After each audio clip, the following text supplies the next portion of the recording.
Hello, everyone, and welcome to the Football Fignuts podcast. This is Season 8, Episode 8. If you count all of them, it's 318 episodes, and you may not know who I am because of how I sound, but my name is Craig.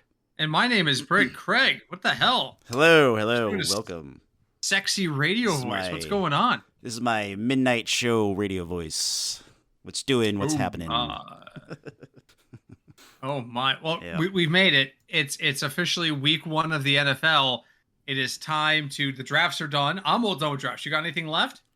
No, just the auto draft that Cinch is making. Yeah, the Guillotine League. Yes. Yeah, That's about it. Yeah. So note to Cinch, because I know he listens.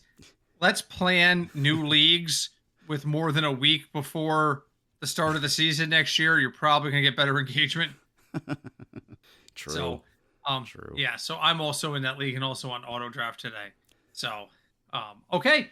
Well, let's start where we always start. Craig, what are you drinking tonight? So tonight I have tea. Well, because you're sick. Because, as I was telling Britt before we started recording, I have gotten sick more often going back to an office than I did working in a very high traffic store for like 9 hours at a time. Mm-hmm. It's very annoying. But hey, I got a radio There you voice for now, so you know. There you go. I am drinking a Uncanny Valley. It's a New England Ooh. IPA by Burlington Beer from Vermont. Ooh, very nice. I've had it a couple times. It's not bad. It's very juicy, like almost too juicy. Like not pardon the pun. It's almost juicy to the point where I'm like, dude, does it really need to be this juicy? Like, Wow, why? Is it juicier than too juicy? Yes, Wow. by a mile. Oh my god, I'm yawning already. It's been a busy week Wow. at work. Okay. Wow. Yeah, it is. It's tasty, but it's very juicy. Okay. Well, before I fall asleep and Craig loses his voice, let's get on to burning hot takes. Week 1, Craig, give or receive? I'll receive. Okay. First things first, the NFL literally starts tonight. It is September 4th, 2024. So tomorrow is kickoff. And we kick off with Ravens at Chiefs. The injury reports are out. And the only real injury news here, or person who's out, is Marquise Brown. And that's not surprising. But it's really the only impact player that's out. So, Craig, tomorrow night, 8:20 p.m., Ravens at Chiefs. Yep. This game historically has been a place where upsets happen. You may True. remember after the last Super Bowl that the Patriots won, that following Thursday, they opened at home against the Kansas City Chiefs with Alex Smith. And that was when the Chiefs started their first really good season of their run. I think they won 13 games that year by having a historic comeback in the second half and beating the Patriots. I remember going to bed because I had to work the next morning and they were down by like 21 points at half, and waking up the next morning and being, how the hell did they win that game? So this is a game where anything can happen. Who you got? You got Ravens, you got Chiefs on opening night, and why? I mean, because it's a divisional game for Cincinnati, I'm gonna have to go with the Chiefs. That's fair. That's fair. Well, actually, you know what? This will be a really good test for Sure. Baltimore because they have a lot of new offensive players. You know, we'll get to see how Derrick Henry performs on a new team for the first time ever. That's a huge especially with having a quarterback like Lamar, who, you know, the Ravens historically never really needed a cowbell running back because he was there. So, you know, that didn't really matter. So we'll definitely see how how their offense changes, if at all. Absolutely. I'm pulling up the odds right now to see what the odds are in this game. Ravens are a 3-point underdog. Wow. Yeah. I'm not. I don't. You know, the first game of the season, like I don't like betting. Yeah, I'm gonna get to that. My final Yeah. thought. But yeah, week 1 is always a crapshoot. So so I'll ask you this: over under 47 points in that game. I'm leaning towards the under. I'm gonna go under as well. I don't see a lot of scoring in that game, honestly. So see what happens. All right, what have you got for me tonight?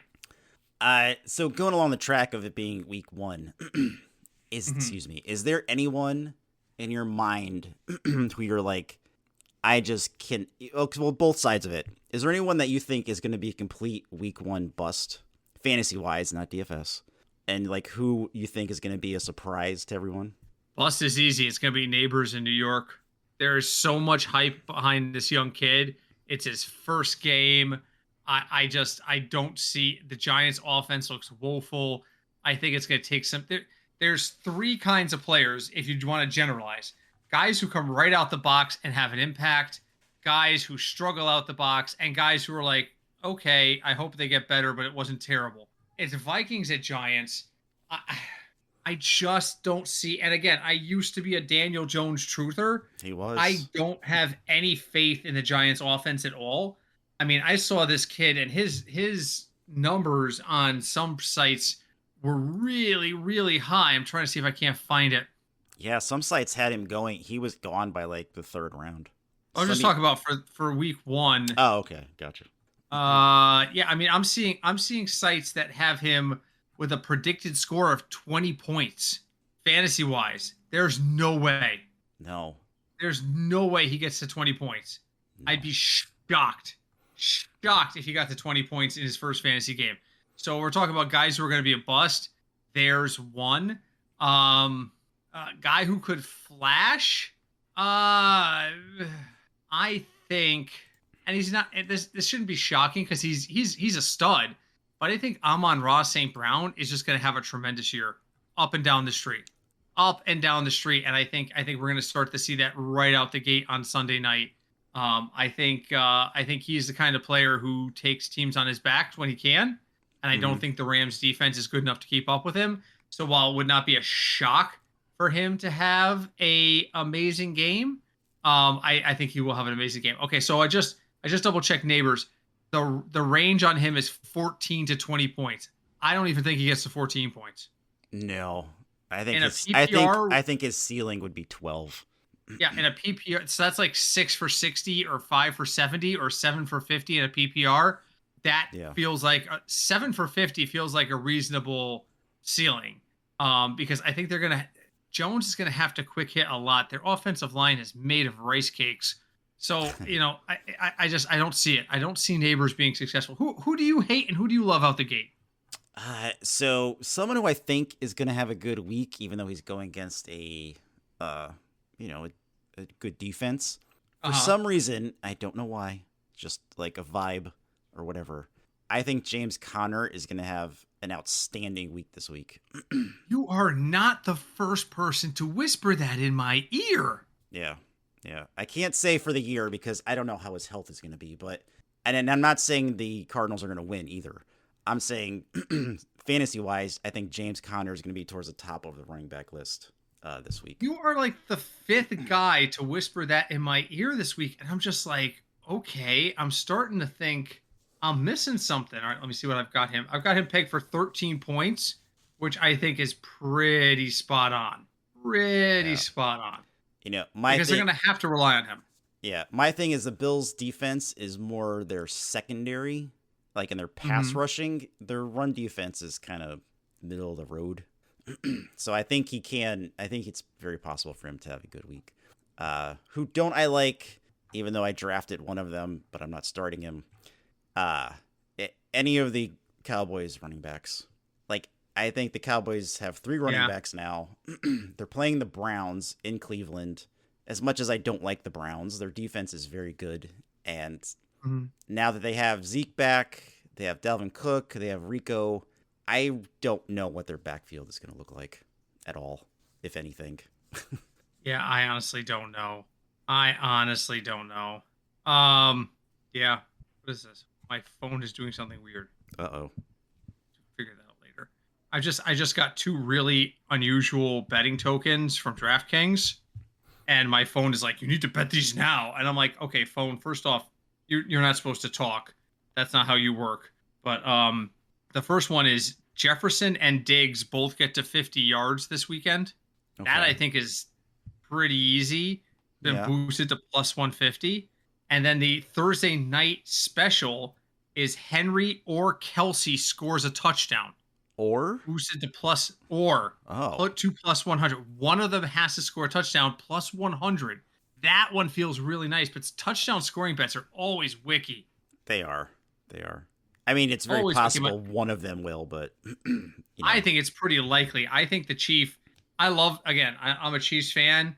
I think their run defense, particularly early in the year, if we've seen anything out of the Chiefs the last 3 or 4 years when they've made Super Bowl runs, it's their defense is very weak early in the season. They get better as they play more. And I think that's just the way it is. I mean, we saw they lost 3 of the first 5 games last year. Wasn't there a point where they were 2-3 or 3-2? And Yeah. everyone was like, "Oh my God, the dynasty's over." Okay, the Chiefs are a late season team.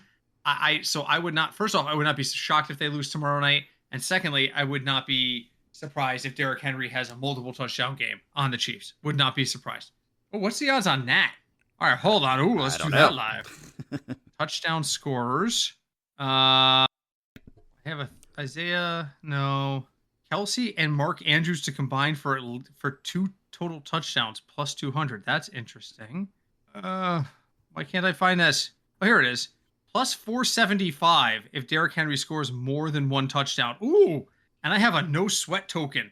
Oh, well, perfect. You might as well. Can Derrick Henry score 2 touchdowns tomorrow night? Maybe. At plus 475 and a no sweat token, I'll take it. Okay, really quick. I'm sorry, I'm getting myself distracted here. My actual second burning hot take is from the celebrity relationship gossip line. Uh-oh. A rumor has been started by popular Twitch streamer QT Cinderella, who I will now preface with a asterisk, is the same woman who promoted the Streamer Awards last year by running a commercial for some merchandise she was selling to sponsor the streamer games, and in the commercial described it as hotter than 9/11. Oh, that's right. I remember that. Yeah, and I was like, girl, you cannot use terrorist attacks to sell your shit.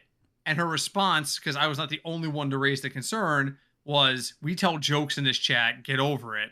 So, again, take it for what you will, but QT Cinderella says she talked to a person who does her makeup and hair, who knows people on the Travis Kelce PR camp. Okay. Who says, so it's a person who knows a person who knows a person. Okay. You know, my brother Travis's girlfriend's uncle says, kind of thing, that the Kelce Taylor Swift relationship is completely fabricated as a PR stunt. She gets exposure to a new audience in the NFL where she does not have a lot of existing fans in men, supposedly. I don't know how true that is. He gets a massive bump in jersey sales, which raises his profile, and that they have already set the date for the breakup. Craig, you love a good conspiracy theory. You don't believe them all, but you love thinking about them. Yep. Do you have any faith in this report? Is there any chance that this whole thing has been rigged the entire time? You know, let's see. So, like, what on a scale of what? 1 to 10, 1 to 5? Mm-hmm. Buffalo beer, sure. All right. 1 to 10. 10 being absolutely. 10 being. I have the documents. Patriots know it's true. And 1 being, motherfucker, check yourself into a goddamn psych ward. Where do you fall? Let's see. Let's see. Well, if you look at it, her fan base did grow. She did get more slightly. She did get more exposure to an audience she normally doesn't have exposure to. Slightly. I mean, right. That was the first thing that came to my mind while you're weighing that number. Yep. He gets a shitload more out of this than she does. Oh yeah, his jersey sales completely skyrocketed it for people who've never heard of him before. I mean, swear to God, you talk about this is why I'm like leaning towards a lower number myself. I have a number in my head, by the way, on your 1 to 10 scale. She does not get that much high profile out of this. She's already the top selling stadium tour on the planet for like 3 years. She is, but if you look again, conspiracy theory, she's getting free advertising from the NFL because they mention her a lot. She doesn't need it. I know she doesn't need it, but advertising is advertising. There's a reason we don't see Microsoft commercials anymore. There's a reason, kids. Yeah. The only people mentioning Microsoft in commercials anymore were Apple. And even Apple was like, you know what? Fuck it. We're established enough. We don't need that shit anymore. Justin Long, John Hodgman, thanks for your service. So I would put this honest, and second of all, Second, I didn't even say the first thing. I really, when you started saying this, I thought you were going to talk about the rumor of her making up plays for the Chiefs to run. No, because I believe that's 100% true. Because I was going to say that would be, I could see that happening. I don't know if the plays would work, but whatever. Listen, you or I could draw plays on a napkin, stick them in an envelope, and mail them to Arrowhead. That's true. Not, and I'm sure it happens. If she was like, hey, I've been watching the games and I've been learning a lot from you after they've had a couple of glasses of wine or something, and she draws up a couple plays and goes, gives these to Patrick and see what he thinks, ha ha ha, or even if she's not laughing, it's a lot more plausible than what we're discussing. So on a scale of 1 to 10, Taylor drew up some plays and sent them in. I'll put that at a 7.5. Yeah, I would say that'd be like, that's an 8. Because, yeah, sure. Yeah. All right, so now back to the breakup. This whole thing has been staged. The breakup is set. A date has been set. I would say 3 at the most. Oh, wow. I was going 4. It's unusual for me to be stronger on it than, like, it just, and I gotta continue. I gotta consider the source. Yeah, it's somebody who knows someone. Yeah. QT Cinderella is not the most reliable person, in my opinion. She tried to sell merch with a 9/11 joke. That tells me a lot about character, and I want to support her streamer awards. She is the primary caretaker of the streamer awards, and she needs to sell merch. I get it, to make the streamer awards happen. And Craig and I will tell you, we watch Twitch a fair amount. One of the guys on there, Pirate Software, aka Thor, we've watched him for a while now. Craig turned me on to him back when Pal World first came out, about a year and a half. It was earlier this year, wasn't it? It was about 6-8 months ago. And then he won an award at the Streamer Award, and his viewership flew through the roof. He went like overnight from like 100 to 200 people in his stream to like 1,000 people in his stream. Now there's 15,000 people in his stream on any given day. Yeah, it's kind of crazy. He blew up. It's great. And the Streamer Awards was part of that. But I can't support a person who makes fun of 9/11 to try and sell merch, and I can't take her conspiracy theory seriously. Yeah, I agree. Sorry, feel better. Do you know, by the way, Craig, really quick aside, and then we're going to get into the DFS for this week. Pirate Software is appearing at TwitchCon this weekend. Oh, it's in San Diego, right? San Diego. The year I don't go, he's fucking there. And not only is he there, he's doing 2 separate meet and greets. Oh, really? He is the only streamer I saw on the list who is doing a meet and greet on Friday and Sunday. Wow. And let me tell you, so I've been to this conference, folks. Saturday is the money day. Saturday, everyone and their mother is there. Everyone is. And Thor was like, you know what? Saturday's already jam-packed enough. I'll do 2. Put me on Friday, Sunday. Like, the dude gets it. He just gets it. That's cool. It's awesome. It's awesome. I would love to walk up to him and just say, thank you, Goblin King. Let me just snap a selfie and get the hell out of your way. You're the man. God bless you and all the work you do. Yeah, no, that's not a bad plan. Yeah, but I'm not going to be in San Diego, so we can't. Okay. Sad. All right, moving next on. Year. Let's talk about next year. But I don't know. I don't know if I ever go back to TwitchCon. TwitchCon was a little overwhelming, kids. A little overwhelming. Well, you did go to Vegas. You didn't go to San Diego. It was in Vegas, which was overwhelming by itself. True. So you were overwhelmed on 2 different ends of it. So just really quick. I know we gotta get to the numbers.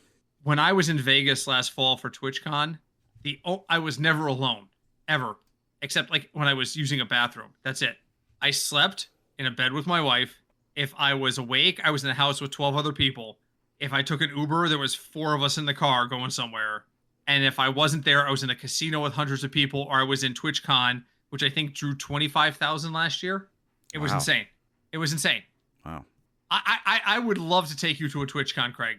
You would absolutely have a great time just doing the people watching aspect of it. It is bizarre and wonderful. I had drag queens sitting next to me watching games done quick. I had a steel drum band live streaming walk past me while I was waiting for one of the people to talk. It is literally you stand there and you don't know what's going to happen next. That's pretty cool. You just don't know.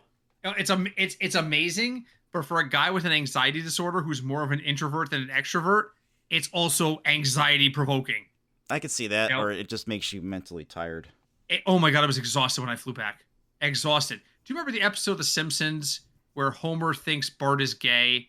Yes. So he takes him to the steel mill to show him, air quotes, real men, end air quotes. Yeah. And he starts to find out that there's shock Homer, there's gay men and women everywhere. Yep. There comes a point where his realizations hit this crescendo and he just stops and throws his hands on his head and goes, "Oh my God, what's happening now?" And they start dancing. And they start dancing. And like one of them goes, "We work hard, we play hard." And then they start dancing. But that's what the entirety of the weekend felt like. Like the entirety of the weekend was like, I have no idea what's going to happen next, but it's going to be bizarre and wonderful at the same time. And I'm scared. That was it. That was my TwitchCon experience. There it is, folks. There's my review of TwitchCon. Bizarre, wonderful, and scary. So, all right, let's talk about week 1 DFS. I'm sorry, I got this little sidetrack there. Let's talk about week 1 DFS. The metric has formally retired. The end. But I looked at a couple of sites this week and I said, you know what? I don't like the way you organize your shit. So I ran a metric for myself. Okay. So I have my numbers in front of me. Let's start with QB. All right. QB this week, as usual, there's a bonanza. I've got like 10 guys who could potentially, provide value in the Thursday ranks. Patrick Mahomes, expecting 6,900. But in the weekend ranks, there's 2 guys that I really like. They're very close together in value. And they're Jaden Daniels for Washington and Anthony Richardson from Indianapolis. Richardson is slightly more expensive at 6,300, but I'm on the redemption train here. At 6,300 on DraftKings, I am using a ton of Anthony Richardson. Ton. Love him. You want to go somebody, and his ownership I'm projecting in the 10% range. You want to go somebody a little cheaper that's going to have lower ownership? Baker Mayfield. He's going to have lower ownership and he's only 5,600, but I am riding hard this week on Anthony Richardson in cash games. Craig, who do you like this week at quarterback? So for this week quarterback, one person that stands out to me that I don't understand why he's this low and he's playing a bad team is Derek Carr. He's only 5,300 and he's playing Carolina. Where are you? There you are. So for me, that's like all money saving value right there. I've got him pegged at 17 points, which puts him just under the value line. Yeah. Like a hair. Yeah, if you can go up a little bit, I mean, we'll have to see. Like, for example, like Kirk Cousins has a lot of people to throw to in Atlanta now, but again, week 1, kind of want to see how his tendon is. And his chemistry. Yeah. Has he built a rapport with those guys? Is everybody on the same page in Atlanta? Who knows? Yeah, exactly. Atlanta, I said this in my Twitch draft the other night. I had my Twitch streamer draft the other night, and I said this to the guys. Everything on paper says to me Atlanta should be good. Yes. They strengthened their offensive line. They brought in a late age but franchise-level quarterback. Bijan Robinson's there. Their receiving core is good. Everything says, and Kyle Pitts is still there. Everything says, all green, let's go 40 points a game.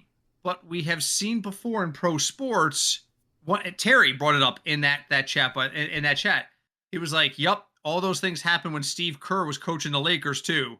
Yeah, he had Kobe, he had Shaq. It was a shit show. Yeah. All the talent indicators say Atlanta should be good. I gotta see it. Yeah, I agree.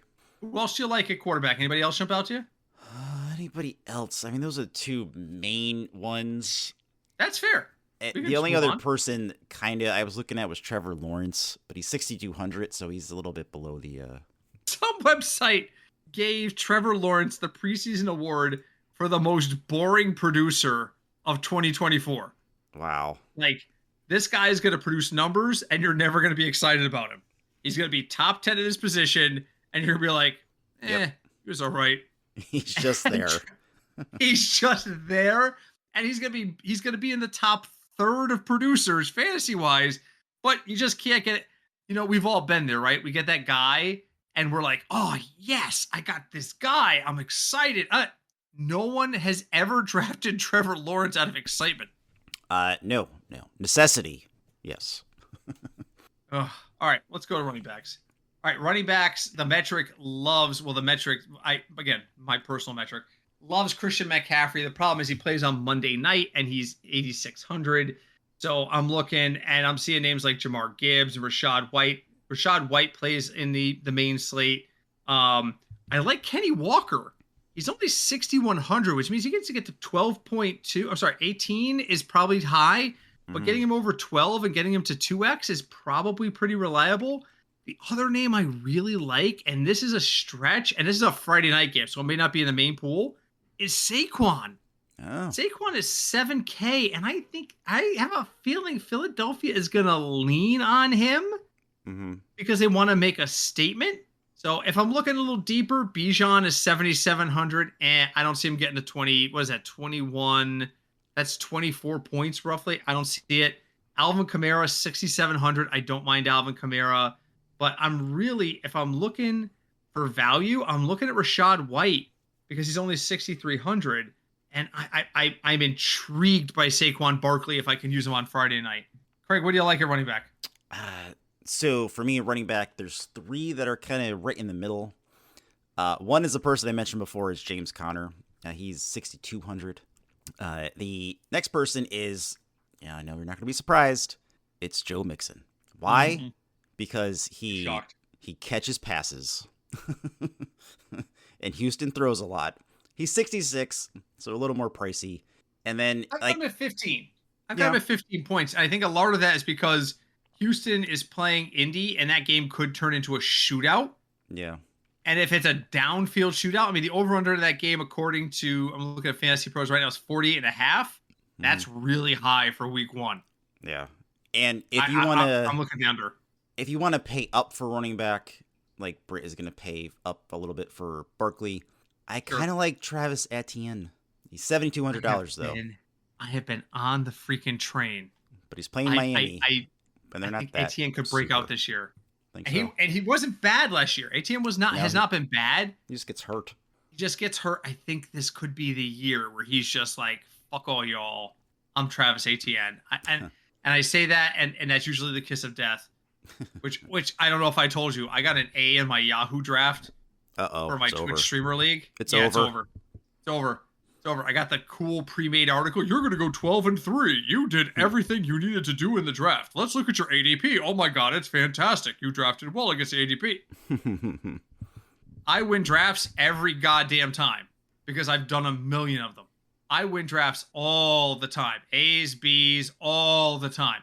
But I don't win leagues all the time. No, you need a C to win a league. Yeah, so Terry writes, he got a D. He got a D from Yahoo. And I was like, dude, you just won the league. Just won the league. Yeah, pretty much. All right, let's move on to wideouts. Okay.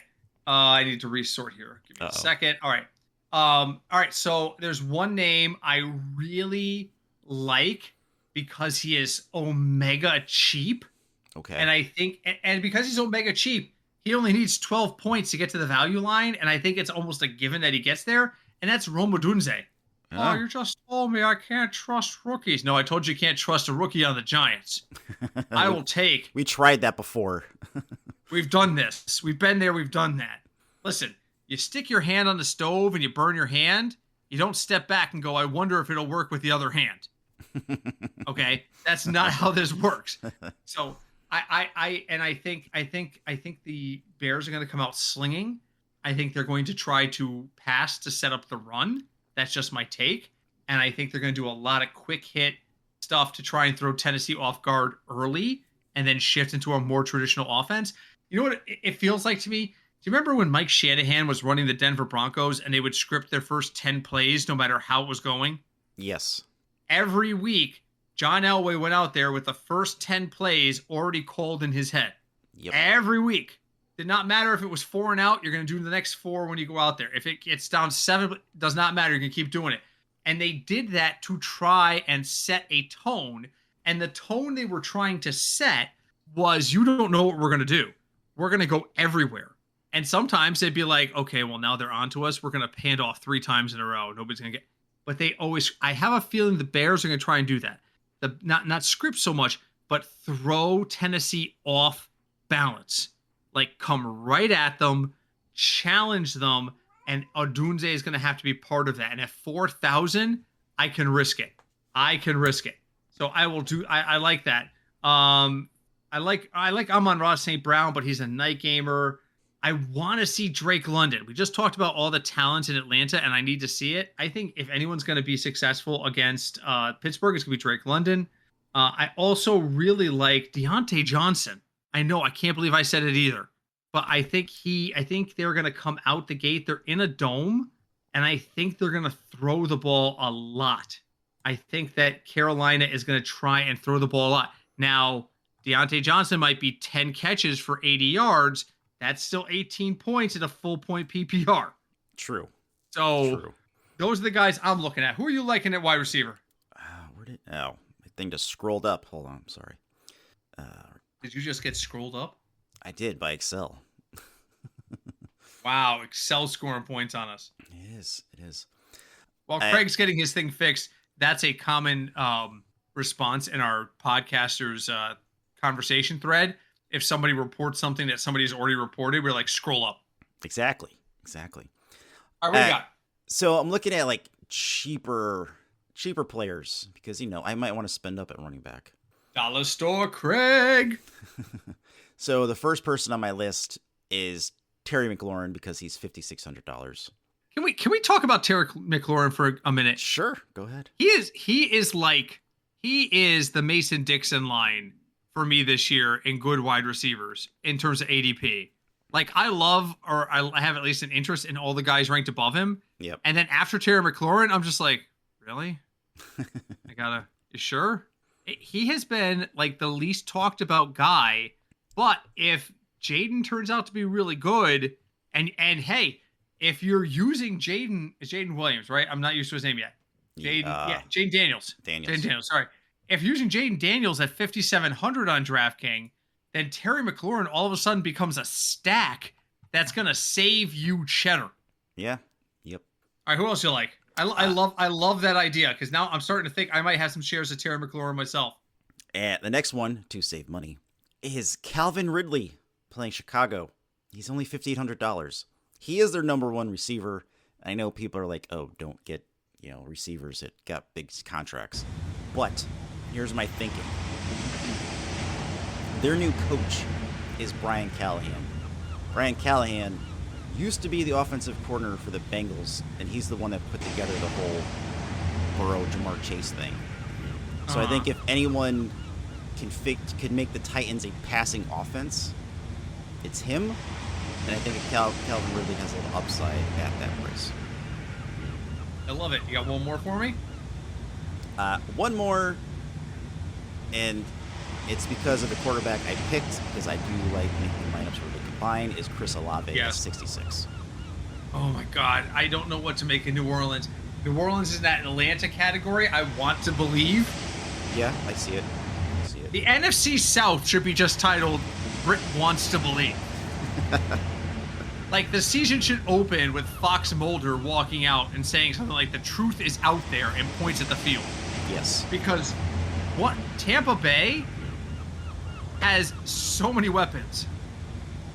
New Orleans has weapons. Carolina is trying to recover. This whole division just looks like maybe it's me. Atlanta, maybe it's my turn. And watch, right? Watch Carolina surprise all of us and win the division. I will check the odds on that right now. I think it's like plus 1,000. Well, while I'm looking that up, why don't you talk to us about tight end? Who do you like at tight end? Tight end, pick one. You can't do that in DFS. You know that. I know. Look again. Looking at money. I don't like spending a lot of money on tight end. Kind of like my ceiling for tight end is like 6,000 ish. Yeah. 6,000 is a ceiling. That's a ceiling. I don't even want to get anywhere near that number. Yeah. I do, and I know I said avoid Dallas running backs before, but I do like Jake Ferguson at 5,200. I think that's a good middle of the road, but again, it's still a little pricey because there's other tight ends that are cheaper, but they're not going to give you 3x unless they have. I do like Evan Ingram. I'm an Evan Ingram fan. He's 5,500, and that's really the only two that are really jumping out at me. That's better than what I've got. I've got one name. And it's Kyle Pitts at 4,600. It came out today that he's going to be good to go for Sunday. But the problem again, what's Atlanta going to do? There's a lot of mouths to feed there, so Pitts could have one catch for 5 yards. But True. At 4,600, it's got to be worth the risk for me. It's got to be. To answer our previous question, the Carolina Panthers to win a division are plus 1,100. Nice. Put $1 on it. I might. That's $12. That's a sandwich. Yep. That's a Buffalo Craig right there. There you go. That's a Buffalo Craig. No. All right, defenses. You do whatever you have to do to fit somebody in, but there are a couple of defenses that look really good on paper. The one I like most is the Chargers defense against Vegas. They're only 2,900. If you don't like that, the Steelers are also 2,900, but they're at Atlanta. You really want to dig deep? The Texans are 2,700 against Indy, but seeing as I'm looking at Anthony Richardson, I'm unlikely to do that. Right. But I am definitely, listen, early in the season, you pay down for defenses. You pay down. If you're streaming a defense in your live league, you want the Bengals this week. They're playing New England. But this ain't live leagues. I think the Bengals are the most expensive defense at 3,800 too. Hold on, I'll check that. I think they are. The Cowboys are 3,900. They're the second and most expensive. So yeah, I am gonna absolutely ride with Pittsburgh and the Chargers in virtually all of my lineups this week. Craig, what do you like? Where did they go? See, at first I was gonna say Seattle playing Denver, but they're $3,400, and too much. It's too much. I don't mind the Chargers playing Vegas because I don't know what Vegas is right now. Well, Vegas is a city in Nevada. True, but their football team, I don't know what it is. I don't know what they are. Like, and that's I think that's this year. And again, forgive me, I'm a beer and a half in. Yeah. Do we have more question mark teams this year than like ever before? I think so, because there was so much change in the offseason. I feel like before this, we could reliably dictate like who we thought would make the playoffs on some level. Mm-hmm. This year, I feel like it's a lot of question marks. All right, because we're all caught up. We're going to go into final thoughts in a second. I'm going to run down the list. Okay. Literally every team in the league. Okay. I want you to tell me if they could make the playoffs. And by could, I mean at least a 50-50 chance in your mind. Okay. The Buffalo Bills. Yes. And you got to keep track on your own because I'm keeping track of mine. All right. The Miami Dolphins. Yes. The Patriots. No. New York Jets. Yes. Baltimore Ravens. Yes. Cincinnati Bengals. Yes. Cleveland Browns. Yeah. Pittsburgh Steelers. Oh, God, I want to say no. Could they, though? They snuck in last year. That's what I'm asking. Not will they. It's could. not a will. Could. It's yes. a could. Yes. So keep that in your Houston Texans. Yes. The Indianapolis Colts. No. The Jacksonville Jaguars. Yes. The Tennessee Titans. No. The Denver Broncos. No. The Kansas City Chiefs. Yes. The Las Vegas Raiders. Oh. Could. Yes. The Los Angeles Chargers. Yes. How many is that for you? That's 12. I have 10. And so 10 to 12 teams in the AFC alone. And there's only 7 spots. Yep. Let's go down to NFC. I think this is going to be cleaner. Okay. The Cowboys. Yes. The Giants. No. The Eagles. Yes. The Commanders. No. The Bears. Yes. The Lions. Yes. The Packers. Yes. The Vikings. No. The Falcons. Oh. Yes. The Panthers. Sadly, no. The Saints, Yes. the Bucks, Yes. the Cardinals, Yes. the Rams, I'm going to go no. the Niners, Yes. the Seahawks. No. I have 10 there too. What do you have? 10. So between the two of us, we have between 20 and 22 teams out of 32 You might as well just that could make the playoffs. You might as well just make it the hockey rules for playoffs. Just everybody gets in. Let's just do it. Yeah. New season. Let's just do it. Like, Yeah. I've never seen a year, and there's always surprise teams here and there. We get that. I think the Steelers were surprised they made the playoffs themselves last year. Mm-hmm.